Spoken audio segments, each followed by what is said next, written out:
All right, everybody. I realized last couple sessions that I can go back and then cut out the first 5-10 minutes of technical difficulties, if anything. So it actually turns into a perfectly fine video to watch after. But all right, it looks like we are live, and I just want to make sure that we get confirmation from some folks in chat. Another thing I realized is, and by the way, thanks for the folks that are hanging out with me in my staging area right now. CJ Price, thanks guys for coming by. I can see that everything, yep, looks like everything's working. We're good to go. Sweet.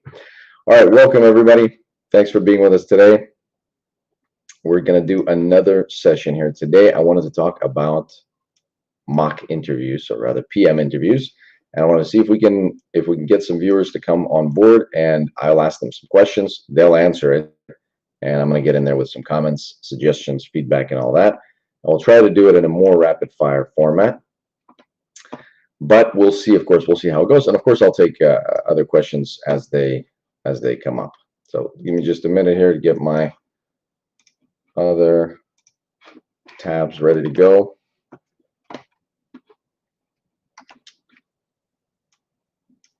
Okay.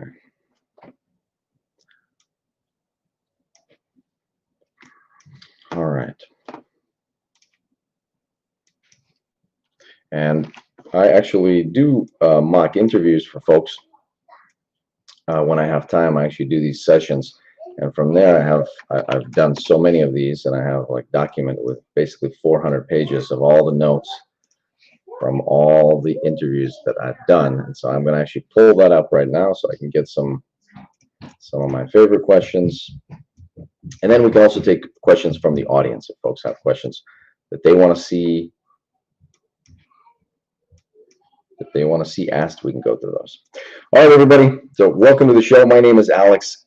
Thank you very much for being with us today. On this channel, we talk about product management, business, finances, startups. So make sure to subscribe if you haven't already. And of course, drop a comment if you have any questions, you want me to make a video or answer anything that you may have been thinking about. Today, we're going to be doing some product manager interviews. And I've got some folks with me right now. We're going to start letting folks in. So Sergio, first, let me try to put you on the screen here, make sure everything works. All right, here we go. Sergio, you with us? Check, check. Can you hear me? Looks like I can't hear you for some reason. I can hear you. Oh. I see. I've got it set up on the wrong one. Hang on. Can you hear me now? I can hear you now.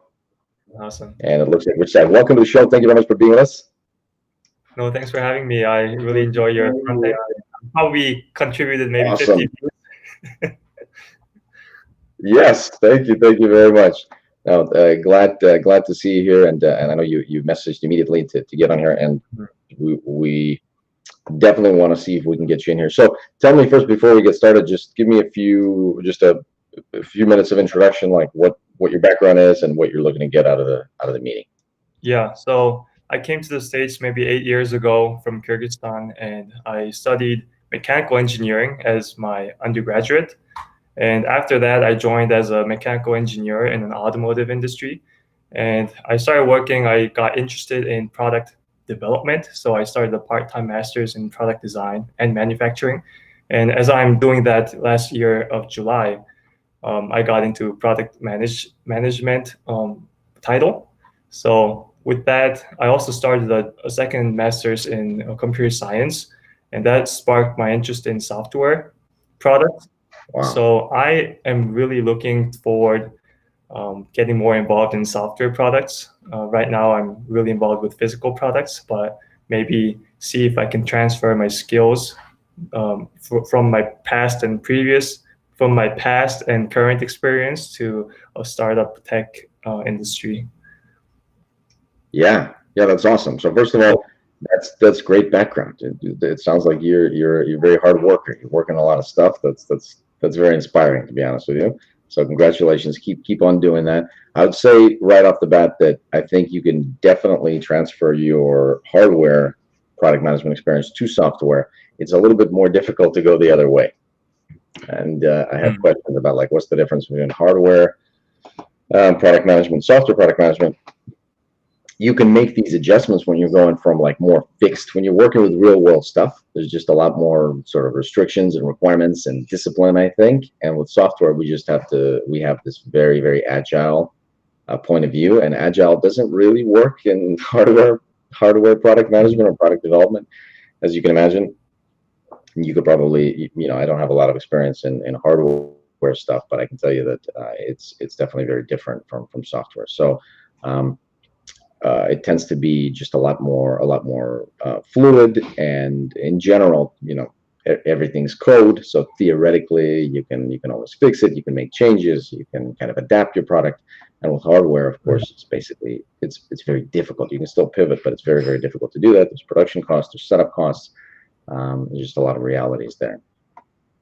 But okay, so and do you think so? You think you would like to get into software product management in the future? That's the plan. In the future, not in the near future, probably a year out or so. But gotcha. Yeah, Gotcha. Okay. Yeah. So today, I really wanted to go over my resume to see if my resume would be competitive in the tech industry, coming from you know, physical product management. Sure. So I wanted to focus today's session on interview questions, Q&A, but I definitely, first of all, I want to get to you, and I want to take a look at your resume. So we can do a couple things. We can do a quick look right now if you want. If you want to just share your screen, and we'll just take a 3-5 minute glance. I know you were here early. I appreciate it.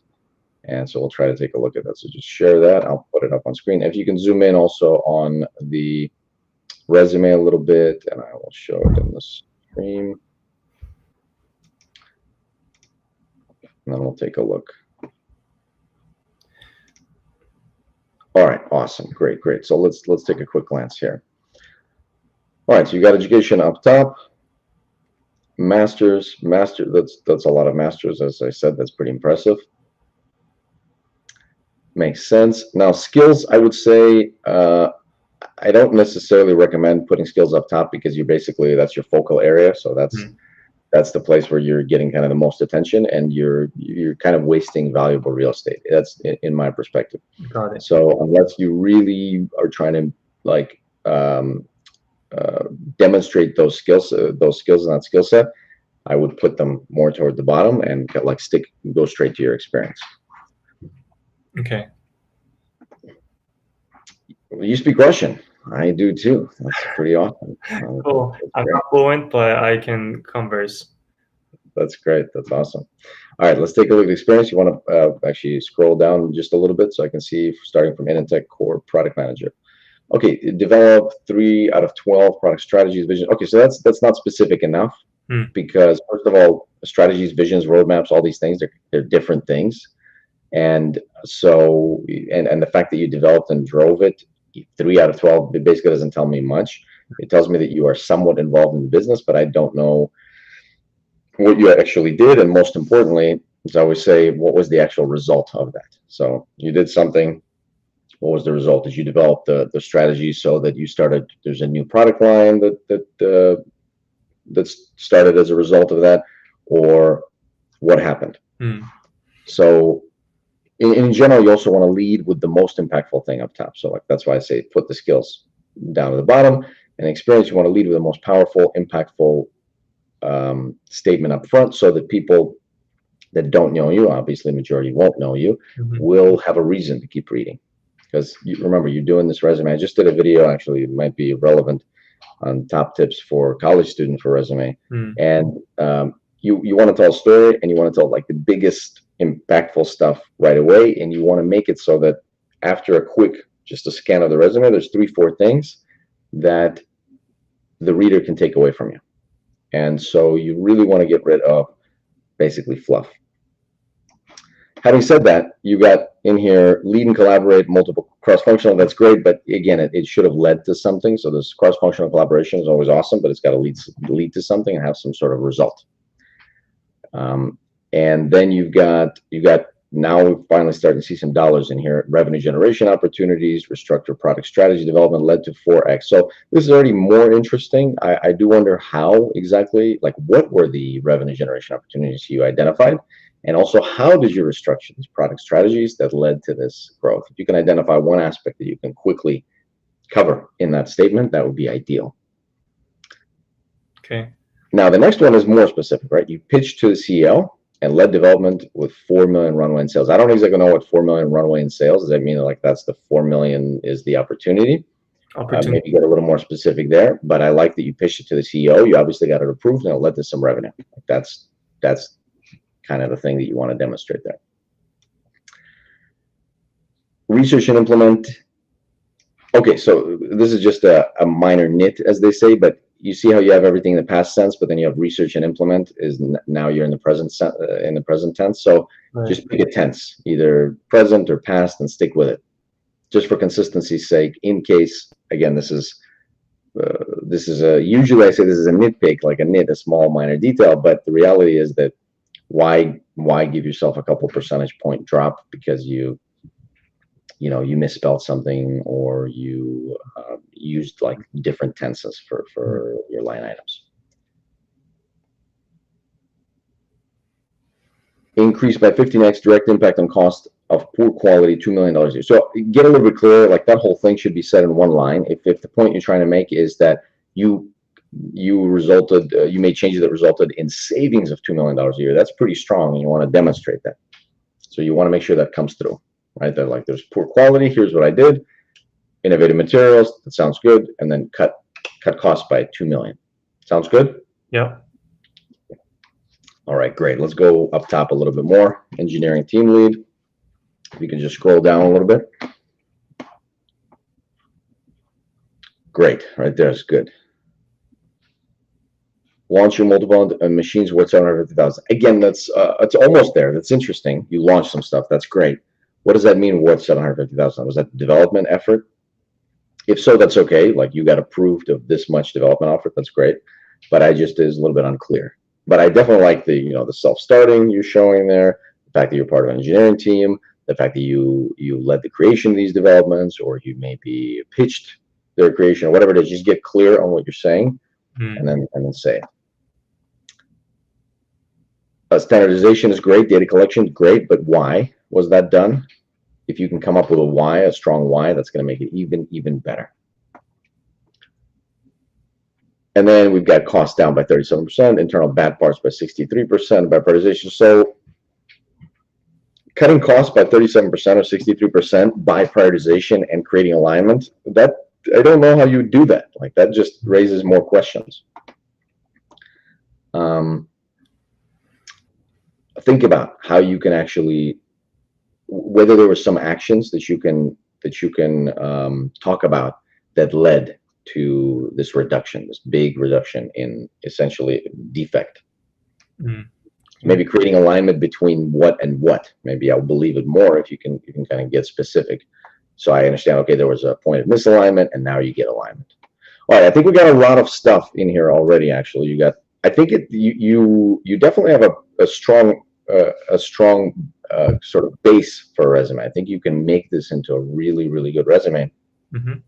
Strong education up top, strong experience in the hardware sense. If you do want to bring in more software stuff, then focus a little bit more on talking about the process rather than these very hardware specific things where you've got like cost savings and new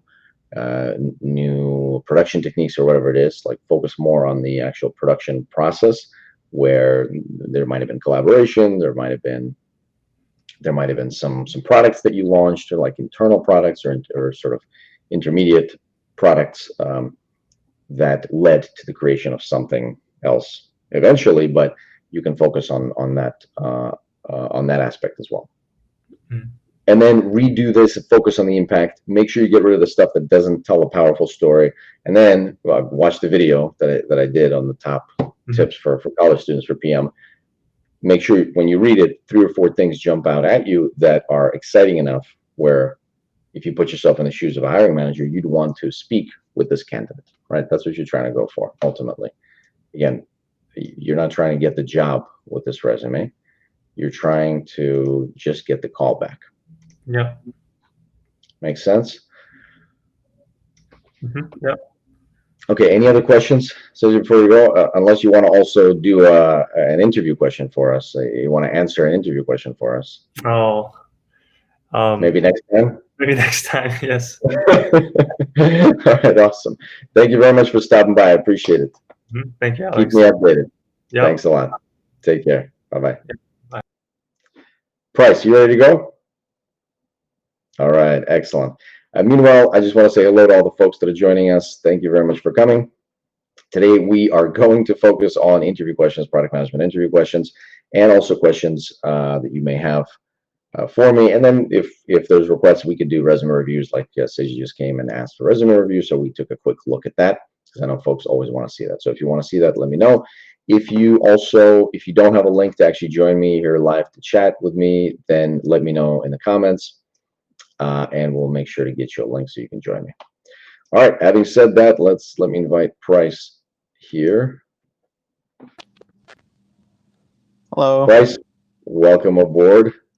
Thank you. I'm excited to be here today. All right. Thanks for being here. I appreciate you hitting me back and replying so quickly yesterday. I know all the stuff is always in short notice. I can't seem to like plan these in advance. Just use the time that I have every No now and then. problem. It was exciting. Awesome, awesome. So, Price, tell us again a few minutes introduction, what your background is, and what you're looking to get out of the meeting.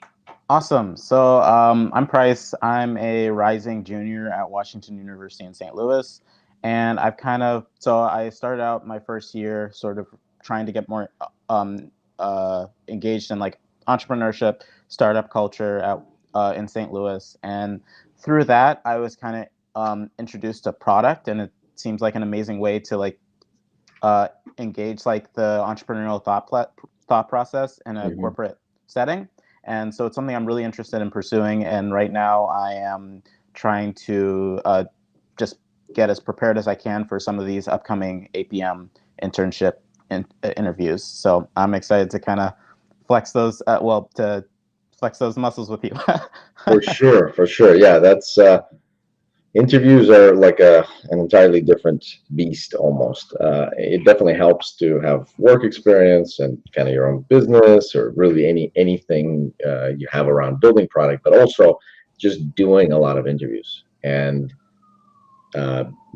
keeping up with like latest business and technology news and thinking about what the different moves that everybody makes means for all the different other pieces of the puzzle. So you kind of, like you said, you gotta learn to exercise and flex those muscles, and over time it gets better and better. All right. Do you have a favorite area that you'd like us to talk about today? I'm going to ask you a question, and then we'll do it like an abbreviated version of an interview. Okay. So, I'll ask a question. You can take like maybe 5-7 minutes to answer it, and then I'll jump in if anything, and then at the end I'll give you some commentary. Sounds great. I think product design would be great. That'd be really helpful. Sure. Product design. Yeah, product design is always good. It's probably 50% of success right there, I'd say. So that sounds good. Okay, cool. So with product design, typically the type of questions that is good to know how to answer are basically design this product or redesign this product or improve this product. So let's do, well, actually, why don't we do this? Do you have a favorite app or a few favorite apps that you think are well designed? I really like the LinkedIn app. LinkedIn app. Okay. All right. Why don't we do the LinkedIn? Why don't you think about how to improve the LinkedIn app specifically? Well, we could focus on an app or web for just the job application process, like this core offering that they do. Think about how you can improve the job application process for LinkedIn. Awesome. Yeah. So I'm going to take a second and kind of like generate some like clarifying questions, and then I'll circle back with you. Sounds good. Awesome. I like it.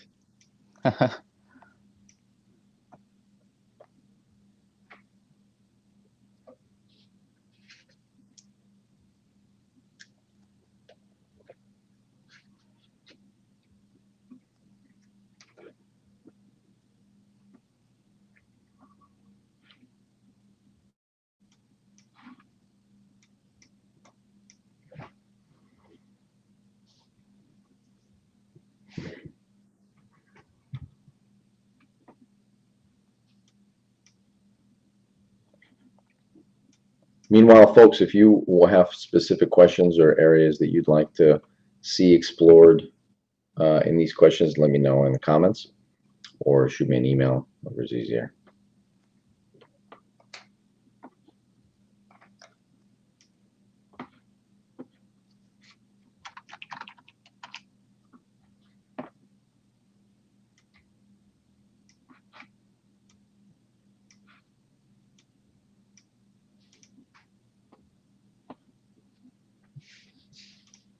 Okay, great.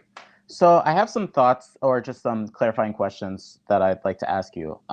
So when we Okay. say job applications, are we talking, I'd like to know which part of the sort of user interface we're talking about. I know there's, you can search for certain job positions and it takes you to a whole separate like listing page, but also in your feed sometimes, or there's a different page that will show you new jobs that have appeared. Yeah, actually, let's zoom out. Let's talk about like just hiring in general, or Hiring in general. Okay. yeah, hiring All right. or finding a job, right? Like Awesome. improve the process of finding a job for LinkedIn. Awesome. That makes a lot of sense. Okay. And so are we maximizing the experience here for recruiters or job seekers? Excellent question. I'm so glad you asked that. What would you like to focus on? I think it'd be a more interesting challenge to think about recruiters. Okay, so how would you? So Or how would actually, you? I think that so I'm gonna try and step back for a second and talk about the impact versus the impact for each of these user groups. Sure. So Before you do though, so I think there's a good question you asked. Like, okay, so are you talking about recruiters or job seekers? Because there's two sides to this marketplace. So I think that's yeah, great that you pointed that out. I'd say that just get clear on again what we're trying to do. Like, what are we trying to do? I think you started out in the yeah. right side. So before you think about user groups and all this stuff, just what are we actually trying to do? Like, what's the objective here? You're trying to design what? Let's kind of think through this. Okay. Yeah, so I guess we are trying to create a better experience for applying for jobs or just Yeah.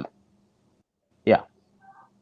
Okay, so we're trying to create a better experience for the process of applying for a job, which means either finding a job or finding someone to work for you as a hiring Yeah. manager. So I think at this point, if you start at the very top, I think you just need to identify which of those groups you should focus on and why. So you can kind of walk me through, if you can, how you think, like what actually drives demand for the product. And by the way, there's no right answer to any of this stuff. It's all very like Yeah. theoretical.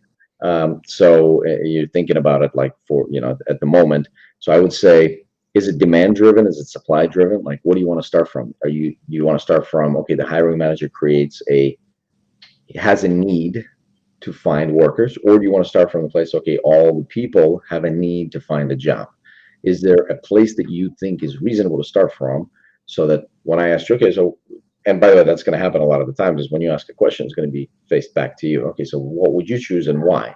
So right here, you just tell me which one of those do you think it makes sense to start from, or maybe both, and why.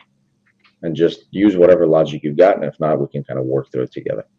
Awesome.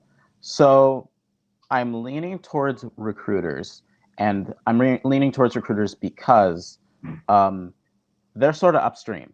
So they bring the jobs to the platform. And so creating a better experience for them equals more jobs on the platforms for job applicants. Okay. So that's a way to present it. I think though that, like, when you think about it, and obviously all these things can be debated. I think ultimately during an interview, you want to make forward progress. You want to kind of make decisions and stick to them. Okay. So I'm okay with that one. By the way, we can work through just the supply side, like just the recruiters or the hiring manager. We'll work through that. We can always come back. I would recommend that you actually phrase it like that. You can say, even if you've made a selection, you can say something like, yeah, I think I'd like to focus on recruiters because they're where the jobs originate from, and if we can do a better job for them, there's going to be more jobs to go around, kind of like that. And then you give yourself an out. You can say, but then we can also come back and talk about the job seekers if we have time, something like that. That way you get coverage. That makes sense. So, and then having said that, yeah, we can jump in. Let's think about those the supply side. So recruiters you mentioned. But by the way, you said recruiters. Yeah, that's not the entirety of what the supply side is comprised of. Like recruiters is not necessarily where the jobs originate, but we could treat it like that for purpose of the discussion. Okay. Awesome. So I'm gonna take a second to kind of think about sort of Sure, yeah. problem. Take a moment. Or yeah. For sure. Take a moment. Take a few moments. Great.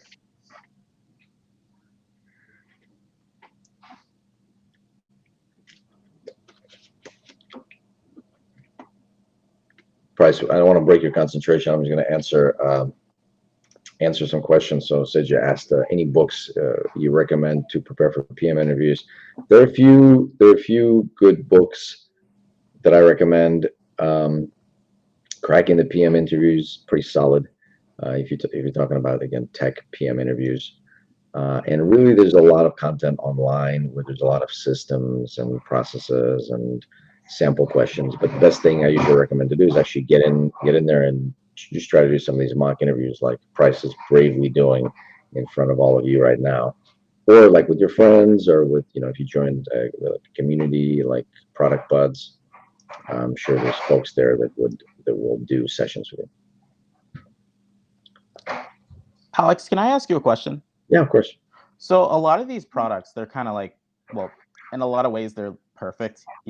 So many like really smart people have taken the time to like really hard to like make them as like flawless as they can be. And so just thinking about like when I'm thinking about the like possible like pain points or problems recruiters or hiring managers have, I've read through a lot of the things that LinkedIn is already doing. So I'm just wondering, how do you go about thinking about like novel problems to solve for certain user groups? Yeah, I think so. Let me try to answer your question fully. First of all, it can be kind of intimidating to be asked to improve these like gigantic products on which so many smart people work over such a long period of time. But the reality is actually a lot of the times, and I'm sure LinkedIn appreciates your sentiments about how you feel about the perfection of their product and the perfect state that it's in right now. But the reality is like a lot of these products, sometimes the bigger it is, the harder it is to actually address certain pain points. Because you've got the bigger your audience, the harder it is to actually meaningfully impact individual user segments experience, right? Because you kind of have to solve for the 80% of your users, and sometimes that's difficult for people that don't understand that like the scope of these giant products. Is difficult for them to comprehend. Okay, well, why don't you? It's that's the flip side of the question that you asked. So sometimes you'd be intimidated by the fact that the product is too good. On the other side, like I know plenty of big products like Skype, for instance, where you just look at it and you're like, why don't you do this? Why don't you do that? Why is this terrible? Why is this bad? So it could be kind of the opposite side of it. But I think in both situations, you just kind of need to divorce yourself from it. Just don't worry about its state, whether it's good, bad, perfect, whatever it is, and focus on what's actually happening. So like what we asked to talk about is the process of applying for a job and the process of finding a great candidate to actually work for your business. And if you choose to focus on the supply side, so the question is, how can we improve the process of finding a candidate, finding an ideal candidate? And then the next thing is, rather than thinking about the current state of the business, think about that problem. Like zoom in on the actual problem. Don't worry about like the way that's being solved through LinkedIn right now. Think about the actual problem. Like what does the hiring manager or the recruiter actually want? They want to find a candidate that's going to do a great job. But what does that mean? Because that's also pretty like opaque. I don't know what that means. Great job meaning what? Like they will get great performance reviews, or they're going to be very happy on the job. Like, what are they optimizing for? So as you start digging into that, you just sort of, again, you forget about all that other stuff. You just focus on the problem. Then the clearer you are on what you're actually trying to do, then you can start thinking, okay, wait a minute. Maybe an ideal candidate is a candidate that is both great at the job long term, or however the duration is that the hiring manager or the recruiter wanted to hire for, and also is extremely satisfied and happy on the job. It's a good match. And if you think about it like that, I'm not sure that LinkedIn does a great job at that at all. Like, it doesn't factor happiness at all or satisfaction into well, apparently, right on the surface, like nothing that we can see in the process of either both looking for candidates. All you can tell is their profile, what they've written before, and a lot of times recruiters, realistically, they might not look at that. They might just look at like the education or like the latest position. Again, put ourselves into the mind of the person that's having this problem, and then really think about what's happening. What are the actual top pain points? What is something that we can actually make a lot better? And then go back to LinkedIn, and then you'll quickly see that every product can always be improved. And that's actually a tenet of life, the universe, and everything, is that everything can be improved. That's actually been proven. Yeah. There's just no limit to progress. So I can certainly appreciate that it can be intimidating. Try not to think about like the big company behind it or the big successful product that it is. Just focus on the problem and the user that's having the problem. Okay, great. One other thing I just wanted to ask is like, how many pain points do you think it's like good to like list out? I mean, stick to, 3 or 4. I think 3 or 4 of anything is always good. Like, you give yourself Okay. a few options, because again, in the interview, you've only got like 15, 20 minutes to do this, and you got to be thorough. You got to go through everything. And so at the same, on one hand, you can't just blast through everything. On the other hand, you also can't take too long. You can't like list 6 or 7 options. So just walk that line and see if 3 or 4 of anything gives you enough room to proceed, and try to make the choices when you're thinking of choices. If you've already made 2 like more or less conservative or like non-controversial, improvements or suggestions or user groups or whatever, try to add one that's a little bit more on the 10x side, just a little more out there. That's sort of like a bonus. For your question, it's actually like 3 or 4 of anything. Great. Awesome. So I'm going to take a second. I have 2 pain points here. I'm going to try and think of like one more to kind of round it out, and then I'll discuss my thoughts with you. Yeah, great. Meanwhile, I'll take a look at Sergey's suggestions for books. Pretty awesome. Yeah, Decode and Conquer. Yep, certainly heard about that one as well, and I think they follow a similar path.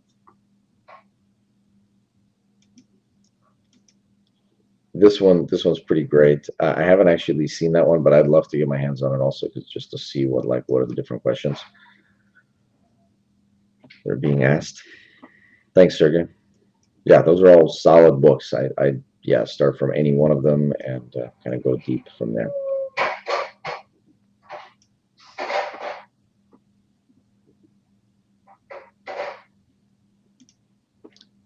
Subomi asked, how can I get a PM job without coding experience in the meantime? And Price, are we bothering you with answering these questions? Nope. Can you still think? No, you're fine. All right, that's fantastic. You're a better man than I am. I would not be able to think. Thank you. So, Subomi, I have a few videos on this, on like how to get into PM without tech background. It definitely can be done.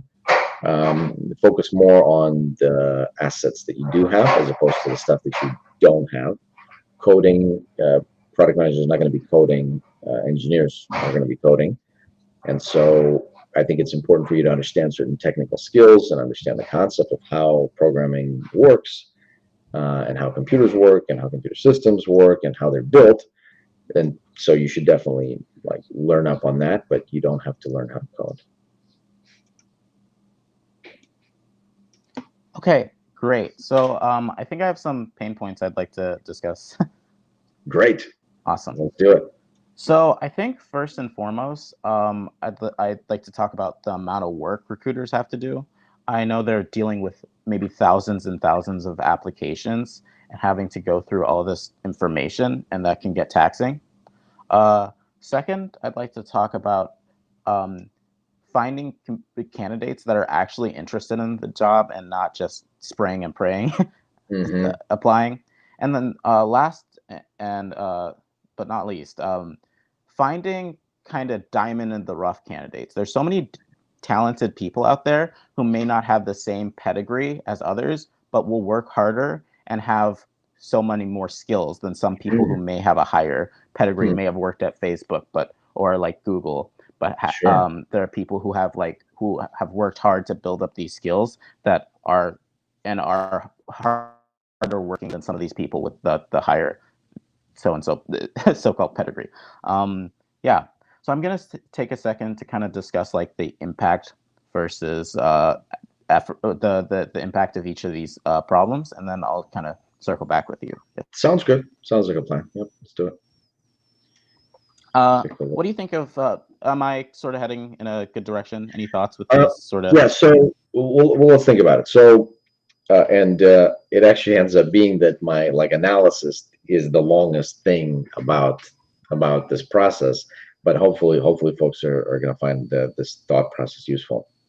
So whenever whenever you're building something, the first thing you want to make sure is you're clear about who you're building it for and why you're building it.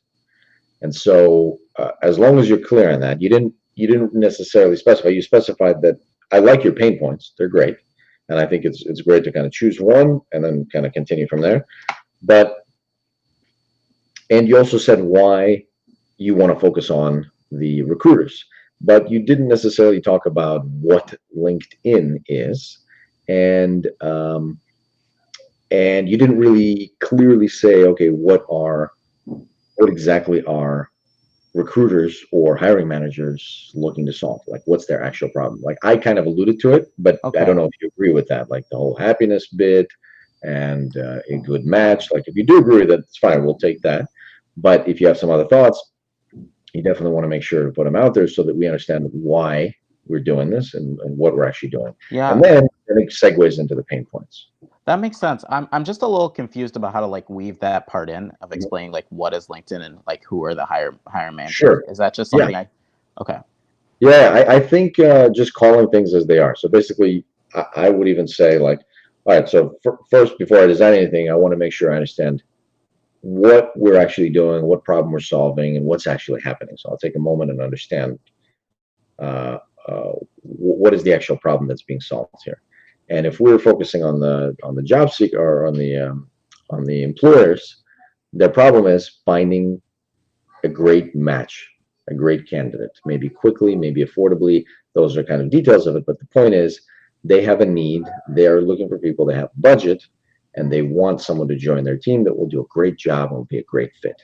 So I'll just take a moment just to weave that in. So I'll just say that. And so I'm kind of focusing on that. And then after that, now, well, assuming we've talked about the fact that we want to focus on the supply side. After that, now let's talk about the pain points. Now we're back to where you were, and then you are going to prioritize them, and then I think that's a fine story. Awesome. Okay, great. So yeah, I'm gonna kind of try and prioritize these pain points. Let's do it.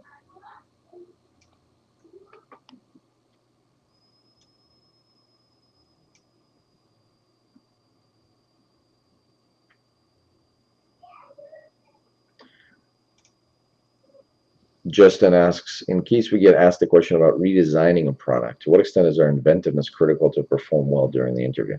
So I think inventiveness is a great cherry on top of these things.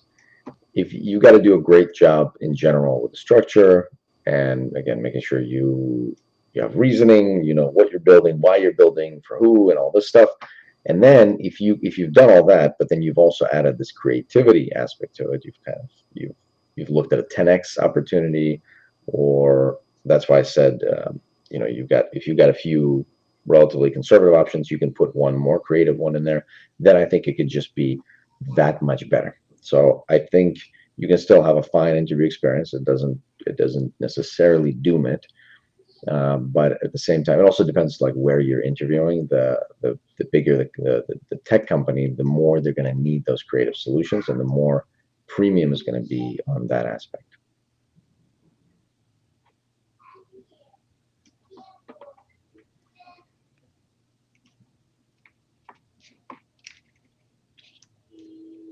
Thanks for the question, Justin.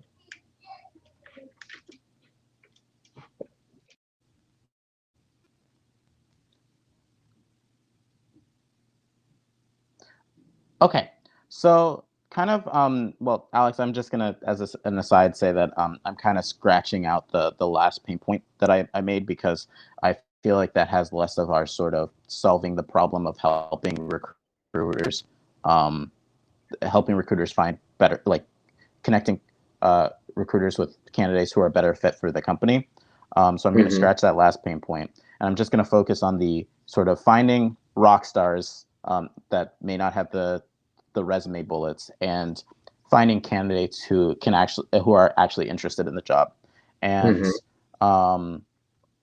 so I think both of these are high impact, but I would rank the finding rock stars as higher impact. However, that's a harder problem to tackle.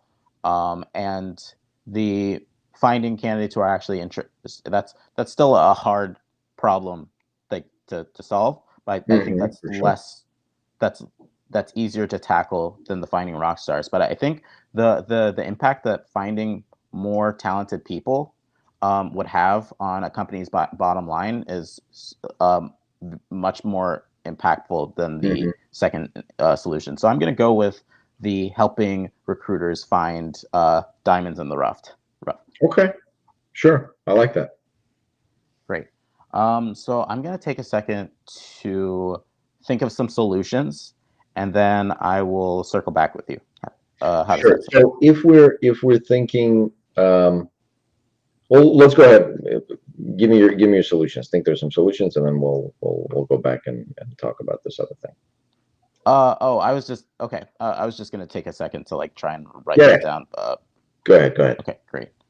Take a second. I'll get a question. Meanwhile, I think Subumi asks, "How can I get a PM?" Oh, we talked about this. There's another question here that I missed, I think. Shruti asks, "I'd like to know where to start off to prepare for the interview." Master senior software engineer, 3 years experience. That's great. Engineering experience is always good. I say there's a ton of materials out there. I mean, even I have a bunch of videos talking about like different aspects of the interview and the PM process and all that. I would say that however you best learn is just use that. So if you learn better from books, get some books. If you want to watch videos, watch videos. But I think you're going to definitely need to, most important thing is just to practice this stuff. You can practice by yourself, or you just take a case, you take a question, you take a product improvement question, and you just kind of write it out, you talk it out.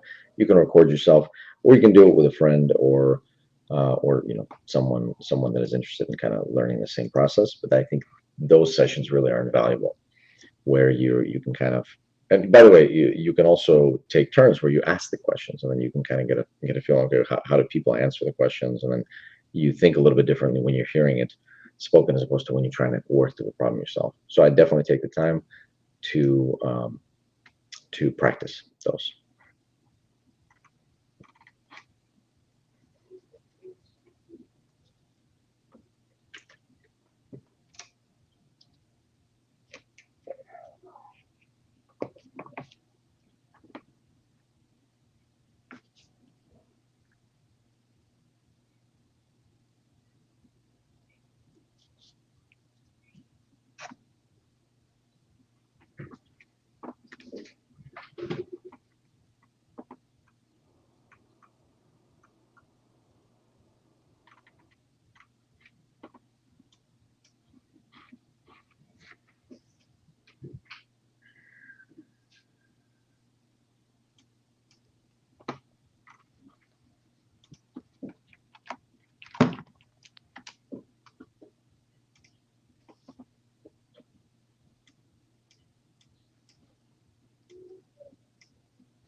Folks, any other questions in the meantime while Price is working?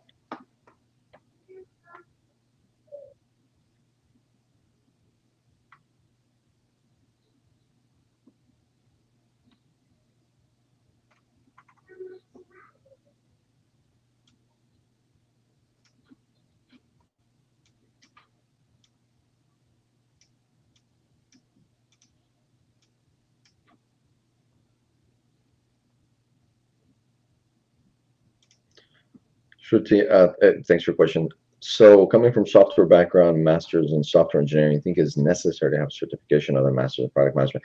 I really don't think so, Shruti. I think that it's great that you've got an engineering background already and a master's, in fact, in software engineering. I think it's very strong. It means you know how to work with engineers because you are an engineer. And I think it will make you a great candidate at product management. I would say that the only thing that's necessary is experience with product management, which can sometimes be hard to get. So I recommend to just kind of get those for yourself, build stuff, join other folks that are building interesting things, and try to take on more work that is more kind of product management in nature, as opposed to just kind of clean engineering tasks. And so do that on your current job, look for other opportunities, and look for ways to demonstrate skills that product managers have. I have a bunch of videos actually talking about exactly how to do that. So definitely check those out. Hopefully you find those useful. I definitely don't think that with your background is necessary to get another certification, another master's, unless you actually want to get that. Meaning if it's the point is the education itself, that's great. But if you're trying to use it as a means to an end, meaning use it to get more opportunities in product management, I don't think that's necessarily worth it. I always recommend kind of just getting into it and getting into the work and learning on the job. Okay. I've taken some time to think about some potential solutions. And so the main question I was trying to address in these solutions is how does one showcase talent for recruiters? Oh, Alex, I think I may have addressed this in sort of the wrong way. I was sort of coming up with solutions to help people better showcase their talent, but does that actually help like recruiters or? Oh, that's interesting. Yeah, I mean that's interesting. By the way, like I would say that I always recommend, and I usually tell my candidates this, to think out loud if you can, at least Okay. at least some of your thoughts, because a lot of times the interviewer is going to be interested in the way that you actually think and solve problems and like structure your thoughts. And so, and by the way, that also works differently for different people. If you have a process where you need to actually just sort of take a moment to organize your thoughts and then speak to them, which certainly works for a lot of folks, that's fine. But if you actually are comfortable with jotting down an outline and then working through it together, sort of out loud, narrating your thoughts, that could be a powerful asset.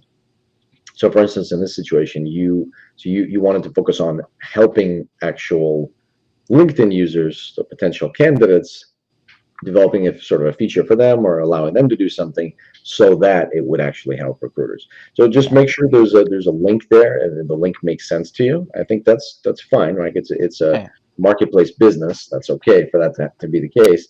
Just make sure that link works. Great. Awesome. So the main question I was trying to address here is how do you showcase talent without experience? So three main things came up, which are showcasing previous work, assessments, and word of mouth. And sort of for the word of mouth point, LinkedIn already has recommendations. I think stuff could be more can be done to improve the recommendation feature and prop it up more, but I decided to not focus on that for these set of solutions. So I kind of prioritize assessments and projects. So first and foremost, the first feature first solution that I'd like to talk about is creating a more flexible profile structure in which LinkedIn users can prioritize different things. So maybe they don't have to prioritize their experiences. They can prioritize all the LinkedIn Learning certificates they've received, or they can prioritize all of their endorsements for certain skills, or they can prioritize I know LinkedIn does these assessments for skills, and I think that could be a very powerful way for different talents to showcase talents in a different way than just solely focusing on experience. And then the second feature I'd like to talk about is another way to show experience, to show skill and talent is through the things one creates. So creating a a project gallery feature within LinkedIn could be a powerful way to connect not only recruiters, users, and the creators of the projects, the wider LinkedIn community, and recruiters in a way that let's say there's this project gallery, someone posts something they've been working on, they have like a little presentation on it, and then users can navigate the project, whether it be an essay or some interesting algorithm someone wrote. People can put comments, add their feedback and ideas on it, and show like support and ratings for it. And this could be a very interesting way to connect the wider LinkedIn community and better show talent to recruiters. So think about this. So, and this kind of happens to me also often, is don't go too much into the details here yet, because you're going to lose focus on the problem itself. Like I like, by the way, I like those features, but when you zoom in on features, you're already zooming in on a very specific level, and you remember that you're solving for that big problem. Don't lose sight of it. Like the big problem is, and that's why it's good to define it. Like, what's the problem I'm actually solving? And the problem I'm solving is, I think you zoomed in on the fact that recruiters finding those candidates that might be a diamond in the rough. You zoomed in on that. There's a lot of talented individuals out there. You can't, for some reason, you just can't find them because maybe they don't have the typical experience, whatever it is. And so that's the assumption. The assumption we're making is that there are these candidates, and we need to help recruiters find them.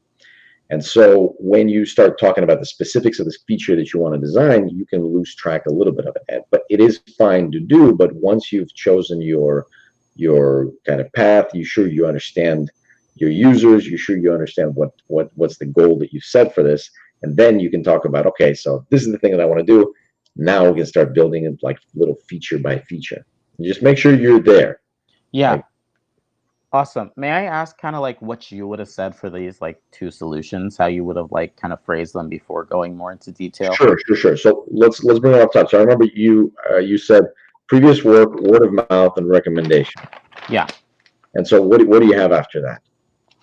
So then I talk specifically about the gallery and the more flexible profile structure, like those concepts.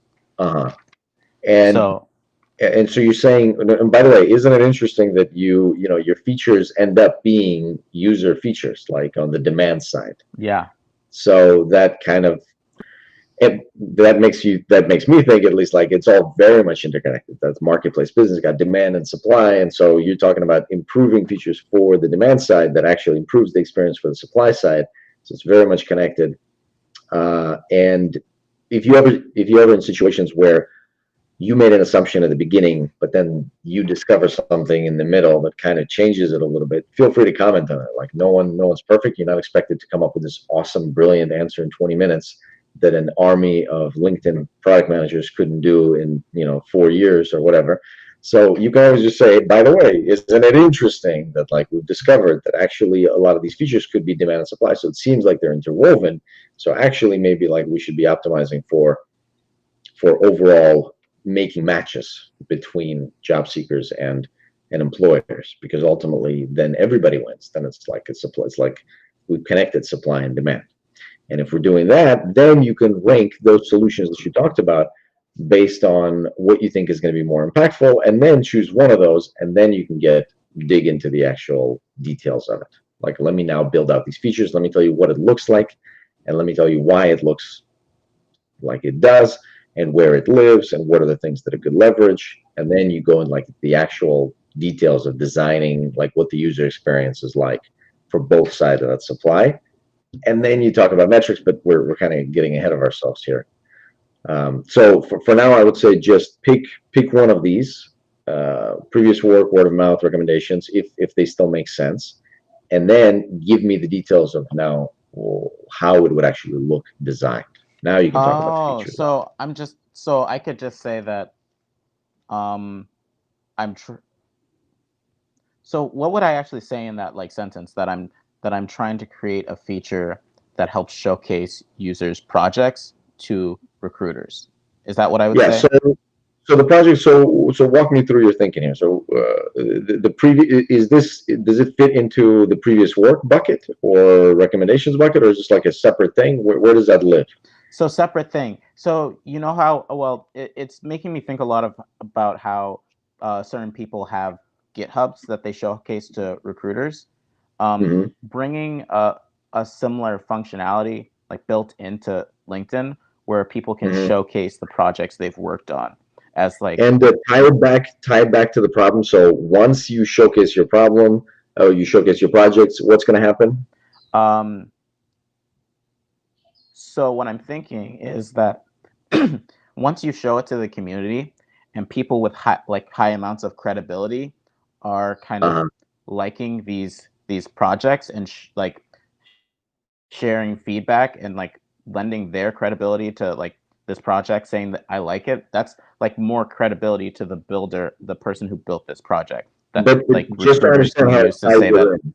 Yeah, that makes sense. But just to tie it in, it is these are the projects that presumably are going to be for those folks that may not have like otherwise stellar profiles. That's the Yeah, thinking. yeah, Okay, they don't have like this, they haven't worked at this fancy company, or they don't have this fancy education, but look at this project. Like that's what you're saying, right? yeah. Okay. Yeah, I think exactly like that. So as long as you explain, okay, but the whole point is we want to identify these individuals that might have these talents that are not well demonstrated via places they've worked or places they've studied.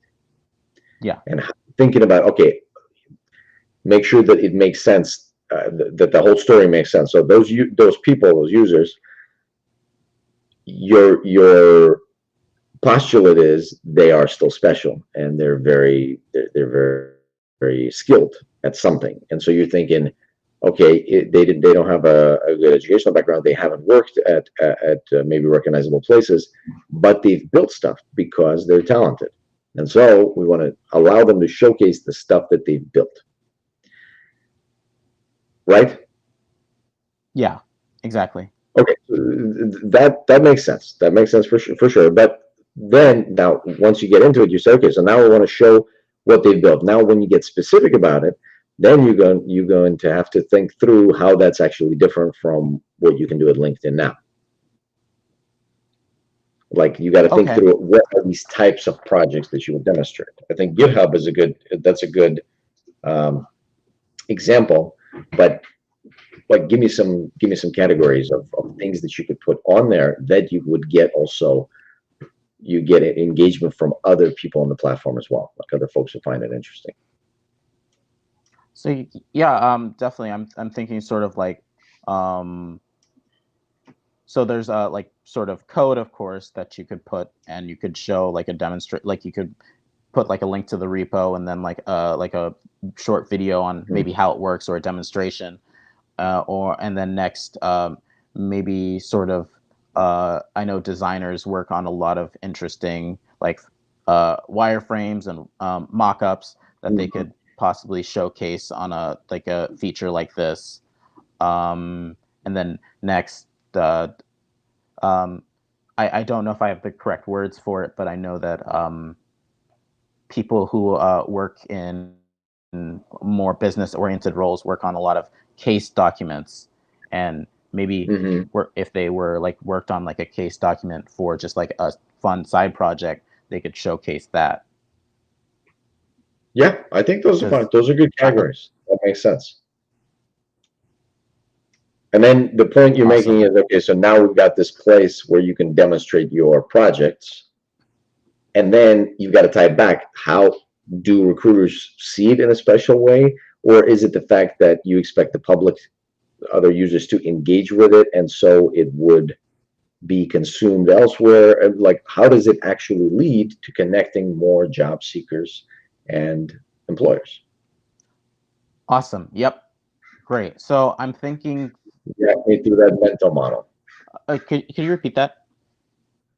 Yeah, I'm just saying walk me through that path. Awesome. For sure. So what I'm thinking is I'm sort of thinking two sort of directions that this could be taken. One, it could it could take the existing LinkedIn projects, like LinkedIn projects feature, and then expand it to something that's bigger and a better like user experience that is more engaging and can better showcase what that project is and the importance of the project, or a sort of more social engagement feature where users it functions almost as a post, and once this like project post is in someone's feed, they and people engage with it, if it like hits a certain amount of or actually I think I'm gonna circle back to more of the Zoom out. Yeah, I I'm was gonna gonna say, feel free zoom to out. zoom out. Yeah, Yeah, zoom out, yeah. I because think I'm you're gonna getting like, zoom out. once you get into specific implementation, if you find yourself like going down the rabbit hole of like you're designing like interfaces and like, okay, and this is what's going to happen and then that's going to happen, then you might have gone too deep, unless you're at the very, very last stage where you're actually designing the user interface. And even then you want to make sure you do it just enough detail and not more, so or just Yeah, approximately what it looks like, just approximately the structure, without like a lot of finer details. Keep it yeah. as high level as you need until you get to the final stage of putting down the little details. Okay, great. Yeah, I was also just wanting to ask you, like, if one gets like confused and sort of like in the rabbit hole and is like For kind of sure. confused with like the details and the nitty Yeah. gritty of it, like how do you navigate that? Yes, yes, yes. So there's two ways. Number one is practice a lot more, because then you'll kind of know patterns and you'll kind of know, okay, yes, I'm doing this thing, I'm going too deep.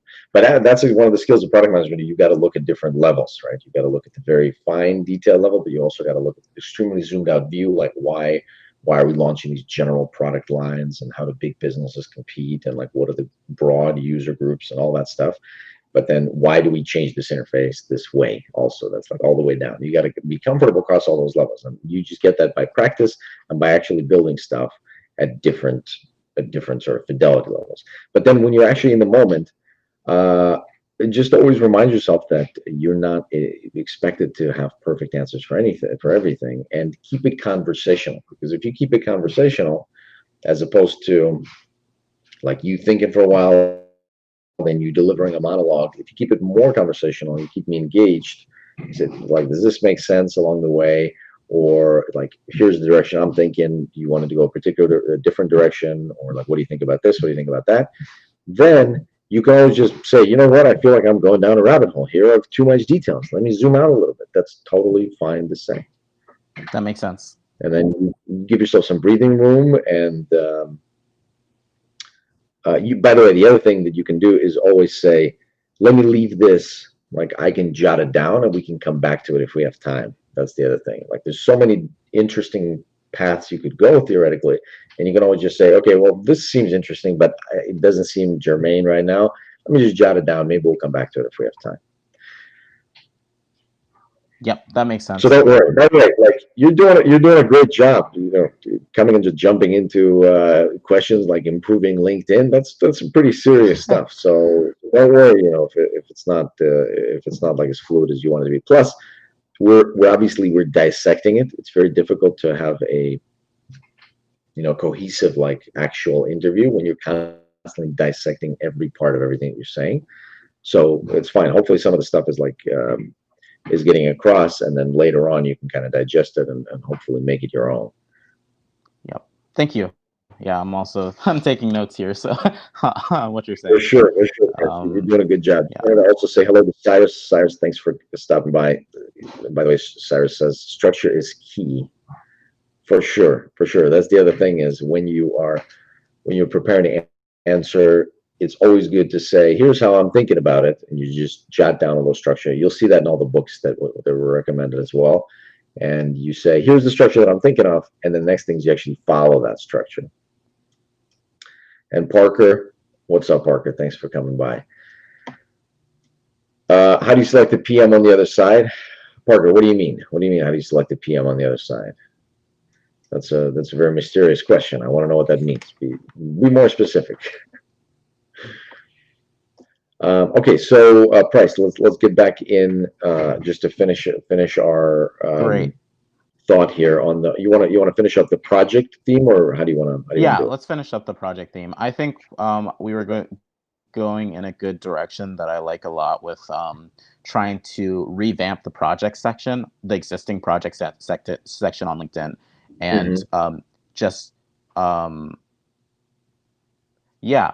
The only thing I'm thinking is we have this new revamp project section, but finding a way that even if they're shown in a more even if they're shown in a more engaging way, we have to find a way that quantitatively recruiters can know that this project is valuable. So that's kind of what I'm thinking. When you say this project is valuable, a recruiter's position is they are looking for a person to do a number of jobs or whatever, certain responsibilities, certain things they have to do, and they're trying to find a person that is going to be good at those things, despite maybe not having that pedigree that we're talking about with the educational or other experiences. And so, how would those projects actually fill in those blanks? Like, what aspects of these projects could a recruiter look at to see, oh yes, that right there is a diamond in the rough? Right. What do you think? I think one could tie skills to this project in the same way that that LinkedIn has the functionality for people to put the skills that they have. People can show tie skill tags on these projects, and then throughout exploring the project and seeing what they built, recruiters can see how they utilize these skills in a through the project. Okay. So then, are you focusing on how do you get the project list to demonstrate those skills? Or see, it's hard to talk about these things in general sense. Yeah. It's hard to do it without examples. But the most powerful, I think, product people are those that can actually create those examples. And I'm actually not great at doing examples myself, so I just kind of work through the details. But if you can do like powerful examples, you say, okay, here's an example of a project that I'm thinking of, for instance, for this. You could pick something simple like visual design or creative design or something like that, where you say, okay, look, if we have these, effectively the portfolio of a visual designer or a person that's in the design field, okay, we can do that. That might send a signal to the recruiter or the hiring manager that this person has what they need. But beyond that, beyond something you can demonstrate visually, I'm interested to see if you can come up with a few examples. I don't think I can come up with a few examples. So, if you can, that's awesome of this project. Okay, awesome.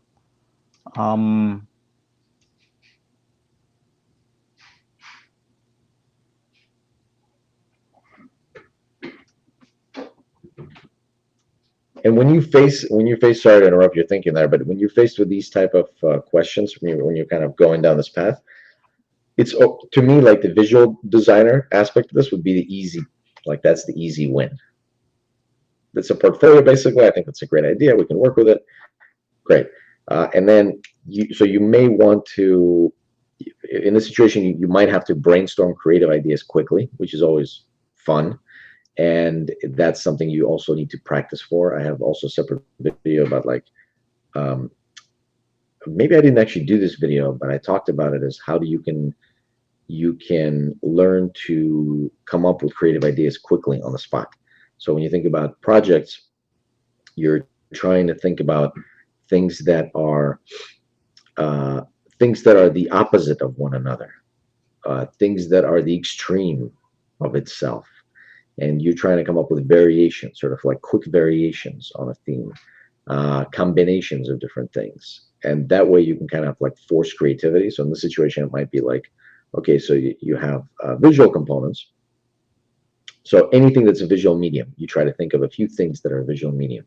So we have graphic designers, web design. There might be whatever visual design, in the real world, like real world design. It might be everything now that is nearby design, like motion graphics, animation, film, and now you can have associated like things that are nearby there. Well, whatever else you can have a portfolio of. What you can have projects that you build in terms of actual products that you've developed, if you've developed, or how about certain features, like certain features that you've built in certain products.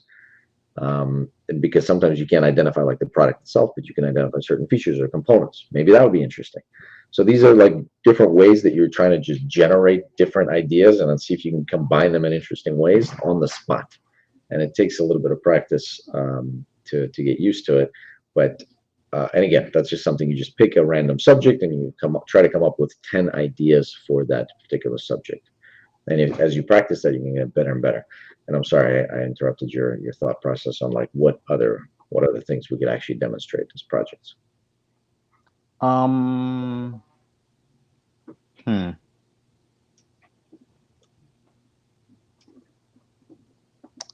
I think I'm a little stumped here. Well, I think and you can take the easy one, or just take the portfolio, like the visual portfolio. Okay. Yep.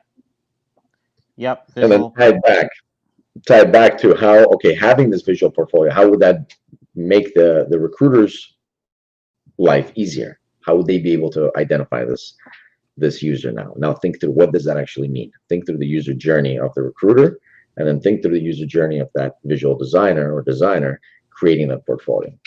If you've got the energy, you've already been doing this for like 40 minutes, so your stamina is impressive already, Price, I have to say. Thank you. Yeah, so I'm thinking, so a recruiter probably puts it, a recruiter probably is searching through candidates, looking through people's profiles, and then maybe they come across a certain profile that instead of your typical like boxes of experiences, there's an engaging experience of looking through projects someone has created and seeing the way that they've created these projects. And yeah, sorry, Alex. Yeah, I know. I think you're right there. I think you're around there. I think we also have give you a comment from Sergey here. Alex, a quick check-in about the pain points that we're trying to solve. Should we make assumptions about what those problems theoretically might be, or brainstorm how to validate ideas with a target group? I think during an interview, you kind of have to do both, Sergey. We're going to try to kind of apply this here. You kind of have to make assumptions about what's happening because you only have 20 minutes usually. This ended up being like a dissection, so of course it ended up being a lot longer. But usually you have basically 20 minutes to answer a question. And so if you're going to spend the time talking about how do you validate that, okay, did I have a good idea? Did I have a bad idea? Here's what I would do. I would gather users. I would invite them. We would do interviews. We would set up, qualitative and quantitative surveys. Unfortunately, you end up just wasting time because we know you're going to do that on the job probably. But what we're looking for during that 20-minute interview is your intuition based on the limited information that's available. So I think in that situation, you've got to go with, here's how I'm thinking about it. Here's my user. Here's what I've defined as the user. Here's some problems that they're having. Here's the problem that I think is more important. Let's focus on that. How does that sound? Great. And then for our purposes, with Price, we were thinking, okay, how do we actually make it easier to find diamonds in the rough? And one of the suggestions that Price had was, okay, we've got to have this project, this way of demonstrating your project portfolio effectively. And so now we're thinking, okay, how do we actually connect that portfolio, that project list, to making a better connection for the job seekers or for the recruiters. And so think about, Price, for you, think about that funnel. What does it actually look like for the recruiter? The recruiter logs in, they open LinkedIn, and they do what? Like, you just imagine you are them. You're trying to fill in a role for a visual designer. Right? Yeah. You're looking for a graphic designer. You're going to do what? Now, this is where the imagination part comes in. What are you doing as you sit down at the computer? Probably going into the like searching graphic designer, and maybe putting in a couple other like Yeah, exactly. This is why I like to do this, because you're like, okay, this is what I would do. I would type in graphic designer. So isn't that interesting? Okay, and then what happens? Then you get this list of names with like current titles and maybe some cool education and some cool companies that they've worked on. But this is exactly what we're trying to avoid. So then maybe when you look for graphic design or anything that has to do with a visual component, what we care more about is how that person is able to create designs. So maybe now you're thinking, okay, the first thing I see is this list of names. Maybe it should be somehow represented graphically. I'll have a list of sort of mini portfolios, something like that. So that's why thinking about funnels and journeys allows you to think about, okay, wait a minute. So I could do it. I could do that. So that could be one aspect. If I'm solving this, just this visual component or anything that has to do with a visual medium, in the search result, it will, number one, show me instead of tell me. And number two, we will affect the ranking to somehow take into account the work, like the body of work. Yeah. Right. And now you've got these two. And for our purposes, let's just do that, because I'm sure you're very tired of this question already. But that's like how I like to do it. Go ahead. Is, you isolated graphic designers, and may I ask, like, and that's okay to do, but I was wondering if I want to like isolate like a group within that, like how do I usually like go about doing that? Yeah, the reason I took that is because that was, to me, like the simplest one that we could actually proceed with. And Yeah. And we brainstormed a few different ones, a few other ones, but none of them felt very compelling to me, like on first glance.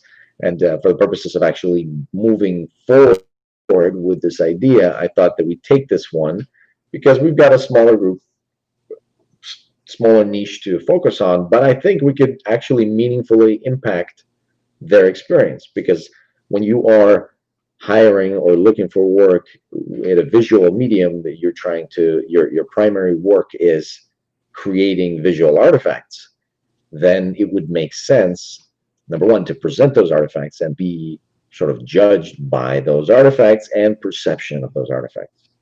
So that's kind of why I chose it. It felt like something that we could actually solve, we could measure, and so it just felt really easy compared to everything else thinking through that. And that's why I chose that. Awesome. That makes sense. Makes sense. And then the path of thinking through funnels and journeys, that's just something I love to do. When you're faced with existing products, that's always something you want to be thinking about. Okay, what do these products actually feel like? See, you answered it no problem. Like, as a recruiter, I would sit down and type in visual designer, graphic designer, and then immediately think, what's the next step? Wait a minute. This is not ideal compared to what we're trying to build, so we can improve it there. Yeah, that makes sense. Makes sense. Okay, and then after that, I just want to touch on, let's just say that we picked those couple of ways of improving it. The other thing is, it's important to think about how you're going to be evaluating. This also depends on how much time you have left over in the process of an interview. You want to cover kind of everything, because you also want to give yourself space to recap. Okay, here's the problem we had. Here's the platform we had. We zoomed in on this part. We zoomed in on that part. And then we thought we would just do this with this project list. And here are the ways that we could actually improve it. Here's how we represent it visually in the search when a recruiter searches for it. Here's how we could create a model for users' interaction with those portfolios and how that would affect the rankings. And then in the end, as a result of that, we would expect more people that don't have traditionally strong educational or experience backgrounds to be actually helped by the body of work that they helped create. And how do we capture that? That's the other piece that I wanted you to have, is just the metrics. Just, we're going to measure, how many more matches are made per user, or per day, or per group of people. Or we can think of some more like engaging metrics that are going to have even a better representation, like how many, ultimately, maybe those are kind of trailing metrics, or leading indicators rather. But if we want some trailing metrics, we could say, okay, long term, we would expect these connections to be made. We would expect recruiters that did these searches with the visual representation to actually end up with more hires.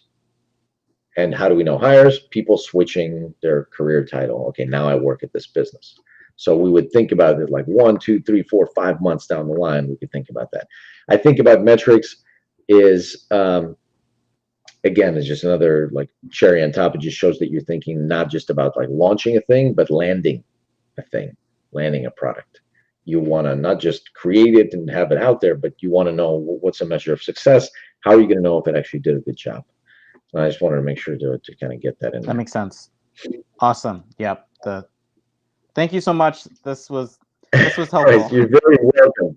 You're a trooper, Bryce. I hope you enjoyed the session. Thank you very much for kind of hanging with us. Definitely keep me updated. I will. This kind of takes practice. I'm definitely interested to know where you end up going for, how your interview process is going. We definitely want to see you back here another time for maybe a less grueling session, maybe just a casual Q&A. I'll be back. All right. Thanks very much, Thank Bryce. you. Appreciate it. All right. Take care. Bye-bye. Let me get to some questions, but also, folks, we're going to be wrapping up soon. But if you have questions, because we didn't get to do a lot of these questions, because this dissection session actually took a lot longer than I anticipated. Usually when we do Q&A, obviously, it's like, here's a 20-minute question, here's like 5 minutes of my feedback. But as we're trying to work through it, I think there's just a lot of other like finesse and a lot of our elements that we have to work through. So I think I can actually, if you can see these comments, if you want to join me and ask questions live, like this is the link. So please feel free to click there. Otherwise, I'm just going to go through a few of these questions that we have over here. Cyrus, thank you very much for stopping by. It's good to see you, my friend. Melissa asks, is it difficult if it'll be difficult to get a PM job at a big company when you only have experience working in startups? I don't think so. I think about it this way. What are big tech companies looking for in a product manager? They want you to be able to be scrappy and kind of do a lot of different things and just kind of focus on launch and execution, and that's what startups are all about. But they also want you to be experienced in cross-functional groups and convincing leadership and all of this stuff. And so that could be another aspect. So you can think about, okay, how can you actually add that aspect to kind of round off some of the work that you've done in startups. So think about places or situations where you've had to convince someone to do something, or convince a group of people to do something, or maybe a customer that you had to collaborate with, something like that. Kind of fill in the blanks there. Where, like just purely organizationally, startups are generally a lot easier, tremendously easier to navigate than big tech companies. So that's how I'd answer that question, Melissa. Hopefully that answers it. Yeah, Shruti, you can sign up for the newsletter at alexrychevsky.com. It's actually right here. And I also did drop the link, so if anybody wants to come in and say hello or ask any questions live, feel free to click that link. Hopefully that'll work. Let me see if there's any other questions. Oh, Sergey, you asked if is it required to recommend to showcase or recommended to showcase the trade-offs in the proposed solution? Yeah, it is. It's in all the frameworks to talk about the trade-offs of the solutions. I kind of think about it again as prioritizing. It's like I don't necessarily. I'll take a maybe slightly contrarian view that I don't think demonstrating trade-offs is just as a step is always important. It's like I'm doing this thing, then I'm doing this thing, then I'm demonstrating trade-offs. Because I've seen people just say, and now I'm going to demonstrate trade-offs, and they don't do a very good job demonstrating trade-offs. So just make sure you understand like what you are trying to convey. As long as you are demonstrating these trade-offs in a way that actually makes sense for that question, then I think that that's totally fine. And I think it'll be appreciated by the interviewer. You're basically looking at the nuances. Okay, we can do this, but there's the drawbacks here, but I think I would do this. So it's like a little bit of prioritization as well. And I think it should come up, it should sort of come out naturally as you're talking about solving these problems or creating these new solutions. Okay, folks, if there's no more questions, we're going to actually wrap up this session. Oh, let me take a look. It looks like you have another question in there. Let me find it. Oh, thanks, Shruti. Sorry, I didn't see that. When we talk about inventiveness, how important is it to talk about the really innovative trends and pitch the reforms you suggest in your answer, even if it's not that important feature? So I addressed this a little bit earlier. I think it's important to add creativity into the mix as long as you got the basics down. Creativity will not be able to substitute for a solid answer. You actually understand what's being asked, you're developing stuff that matters, and you are using structure, and you're sticking to that structure, and you're being cohesive, and you're thinking about the user and all that stuff. So if you're doing all that, then you also add a bit of creativity, then that's awesome. And it's going to be more important for the bigger tech companies. But don't try to just stuff creativity into everything and then have your solution have no pragmatic or practical solutions, just sort of the super creative moonshot ideas. I think that's also going to be out of place. So you've got to kind of mix the I think pragmatic stuff you can do right now with long-term, potentially moonshot thinking. That's how I recommend doing it. And also that reminds me, Parker, I still don't know. You are a mystery man indeed. When you say how do you select the PM on the interview side, you know usually you don't select.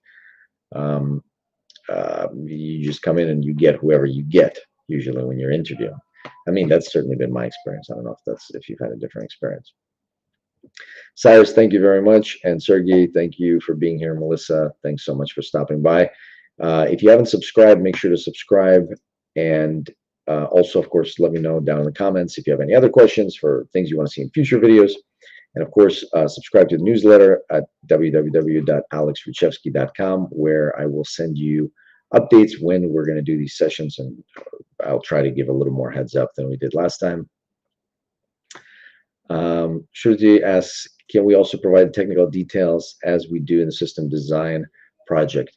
Yeah, sure. So it's certainly more complicated. It was difficult for us to get through even a basic product design question. System design probably be even more complicated in kind of this setting. A lot of times you have to, for system design, ideally you'd want to kind of draw it and actually write it out. It's going to be difficult to talk through it. We can certainly try. It just takes a little bit more effort, I think. But I think those can definitely be very, very interesting interviews as well.